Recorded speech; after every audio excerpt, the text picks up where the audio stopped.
കേരളത്തിലും കുന്നംകുളത്തും UDF വിജയിക്കുമെന്നും കഴിഞ്ഞ 10 വർഷത്തെ ഇടതുപക്ഷ സർക്കാരിന്റെ ദുർഭരണം അവസാനിക്കുമെന്നും സ്ഥാനാർത്ഥി PT അജയ് മോഹൻ പറഞ്ഞു.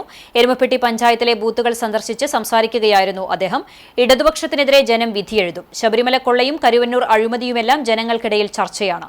ബാറുകളുടെ എണ്ണം വർദ്ധിപ്പിക്കുകയും രാസലഹരി വീട്ടിലെത്തിക്കുന്ന അവസ്ഥയും ഉണ്ടായതും ഈ 10 വർഷത്തിനിടയിലാണെന്നും PT അജയ് മോഹൻ പറഞ്ഞു. ശബരിമല അയ്യപ്പനെ കാക്കാൻ ശ്രമിച്ചവരും, അതുപോലെ തന്നെ കരുവന്നൂർ ബാങ്ക് പ്രശ്നവും, അവിടുത്തെ ഒട്ടനവധി പേര് ആത്മഹത്യ ചെയ്തു, കോടിക്കണക്കിന് രൂപയുടെ അഴിമതി, ഇതൊക്കെ കുന്നംകുളത്തൊക്കെ ചർച്ചയാണ്. മൊത്തം കേരളത്തിൽ നോക്കുകയാണെങ്കിൽ 10 വർഷത്തെ പിണറായി വിജയന്റെ ഭരണത്തില് ബാറുകളുടെ എണ്ണം വർദ്ധിപ്പിക്കുക മാത്രമല്ല, ഈ കുട്ടികളിലടക്കം വീട്ടിൽ നിന്ന് വിളിച്ച് പറഞ്ഞാൽ രാസലഹരി വീട്ടിലെത്തുന്ന ഒരു കാലമായി മാറിയിരുന്നു.